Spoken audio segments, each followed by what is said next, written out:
Good evening friends, KPS group of education में आपका स्वागत है। आज हम चर्चा करेंगे 7 जुलाई 2024 को जो सीटेट का प्रथम यानी प्राथमिक के लिए पेपर हुआ था, उसमें 30 क्वेश्चन हिंदी भाषा का सीधे सीधे आंसर की बात किया जाएगा। तो आइए हम देखते हैं कि एक गद्यांश लिखा है, अध्यात्म भी मन का राजा होने का मार्ग खोलता है। आप इस पैराग्राफ को पढ़ लीजिएगा। अगर हम पढ़ेंगे तो ये वीडियो लंबी होगी, इसलिए हम सीधे सीधे उत्तर की बात करेंगे। तो पहला इसका प्रश्न है, राजा का अनिवार्य गुण नहीं है, तो इसमें निर्भयता। अगला क्वेश्चन है 92 क्वेश्चन, अपने मन का राजा होने से तात्पर्य है। पहला विकल्प है अपने जीवन पर अंकुश लगाना, दूसरों पर अंकुश लगाना, अपने लक्ष्य के लिए सत्ता हड़पना। चौथा विकल्प है मन को नियंत्रित करना। तो हमें उत्तर देना है इस विकल्प के, इस पैराग्राफ के अनुसार। तो इस पैराग्राफ के अनुसार होगा मन को नियंत्रित करना। अगला क्वेश्चन है 93 क्वेश्चन, राजा के किन गुणों की चर्चा गद्यांश में की गई है। तो हम सीधे उत्तर की बात करेंगे, शुद्ध विचार अच्छे कर्म की बात की गई है। अगला क्वेश्चन है 94 नंबर, अध्यात्म शब्द में प्रत्यय का प्रयोग किया जा सकता है। तो अध्यात्म में इक प्रत्यय आध्यात्मिक हो जाएगा, इसका तीसरा विकल्प सही है।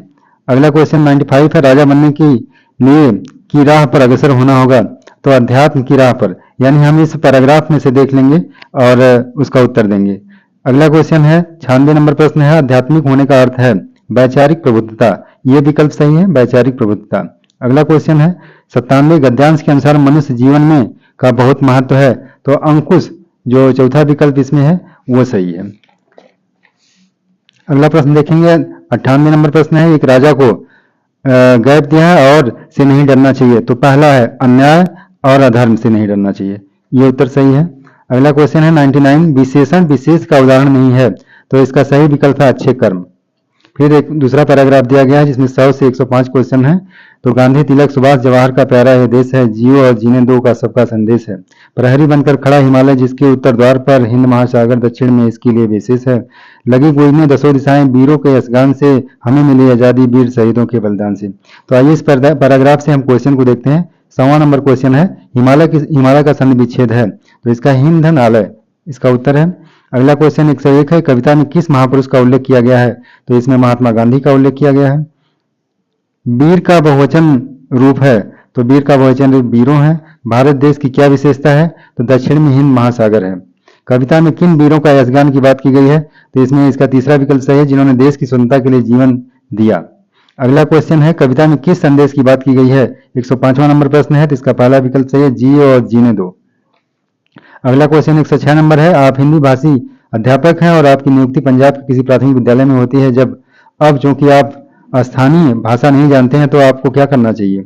बच्चों की भाषा को संसाधन के रूप में इस्तेमाल करना चाहिए और शिक्षण आरंभ करना चाहिए। तीसरा विकल्प इसका सही है। अगला क्वेश्चन हम 107 नंबर देखेंगे, किसी टॉपिक पर मानस मंथन करने के बाद भी एक बालिका अपने आप से अनुच्छेद नहीं लिख पा रही है, हालांकि वह वयस्क या सहपाठी के मार्गदर्शन में लिख लेती है। इस प्रकार के मार्गदर्शन को क्या कहेंगे।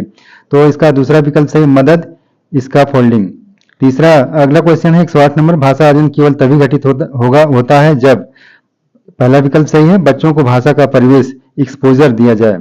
अगला क्वेश्चन 109 नंबर क्वेश्चन, निम्नलिखित में से कौन सा कथन पाठ्य पुस्तक के बारे में सही है। तो इसका सही उत्तर तीसरा विकल्प है, यह पाठ्य प्रचर्या में उल्लिखित उद्देश्यों को प्राप्त करने में मदद करती है। अगला प्रश्न है 110 नंबर, आप कक्षा 5 के अध्यापक हैं, अपने विद्यार्थियों को पाठ्य सामग्री अच्छी तरह से पढ़ने के लिए कहा है। इसके बाद आप संदर्भ और प्रसंग को ध्यान में रखते हुए प्रश्नों के उत्तर देने के लिए कहते हैं। इस प्रक्रिया के द्वारा आप विद्यार्थियों को किस तरह के पठन के लिए प्रोत्साहित कर रहे हैं। तो इसका पहला विकल्प सही, गहन पठन। अगला क्वेश्चन है 111 नंबर, किसी पाठ्य सामग्री की विशिष्ट सूचना निकालने के उद्देश्य से गहन पूर्वक या गहराई से उस पाठ्य सामग्री को पढ़ने का कौशल बोध है। इसका निष्कर्षात्मक कौशल बोध है। अगला क्वेश्चन 112 नंबर है, व्याकरण पढ़ाने का निगमनात्मक उपागम अनुशंसा करता है कि हमें सबसे पहले वास्तविक संप्रेषण प्रस्तुत करना चाहिए। चौथा विकल्प सही है। 113वां नंबर प्रश्न है, तथ्यों से कहीं आगे जाकर अनुमान लगाने का तरीका। तो एक्सट्रापोलेशन, ये जिसमें लिखा है ये विकल्प सही है। अगला क्वेश्चन 14 नंबर है, कक्षा में मातृभाषा को स्थान न देना किस विध का विशेषता है। प्रत्यक्ष यानी डायरेक्ट, ये विकल्प सही है। अगला क्वेश्चन हम देखते हैं 115वां नंबर क्वेश्चन है, एक अध्यापक होने के नाते आप एक बच्चे की उसके कुल भाषा प्रयोग की प्रशंसा करते हैं यद्यपि उसने कुछ शब्दों का वर्तनी गलत लिखी है। आप कक्षा में किस उपागम का प्रयोग कर रहे हैं। तो समग्र भाषा का प्रयोग कर रहे हैं, दूसरा विकल्प सही है। एक भाषा अध्यापक को चाहिए कि वह शिक्षार्थियों को स्वच्छंद लेखन के लिए प्रोत्साहित करे, क्योंकि स्वच्छंद लेखन वह शिक्षार्थियों के लिए लाभ है।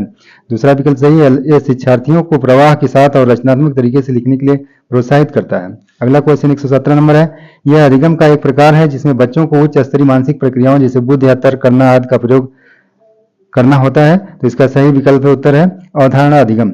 118वां नंबर क्वेश्चन है, निम्नलिखित में से कौन सा कक्षाई अभ्यास विद्यार्थियों में मौखिक भाषा के विकास में मदद करेगा? तो पहला ऑप्शन सही है, नए या अपरिचित शब्दों के सही उच्चारण का अभ्यास करना। 119वां नंबर क्वेश्चन है, जब हम आप यह कहते हैं भाषा यादृच्छिक है तो इसका तात्पर्य है शब्दों और उनके अर्थों के बीच संबंध किसी ठोस कारण पर आधारित है, न कि बस यूं ही। अगला क्वेश्चन 120 नंबर, भाषा अधिगम में निबंधात्मक परीक्षण का उद्देश्य क्या है? चौथा विकल्प सही है, बच्चों की समझ में रह गए अंतरों को जानना और उपचारात्मक कदम उठाना। इस तरह से हमने हिंदी भाषा के 30 क्वेश्चन का सीधे सीधे उत्तर की बात की।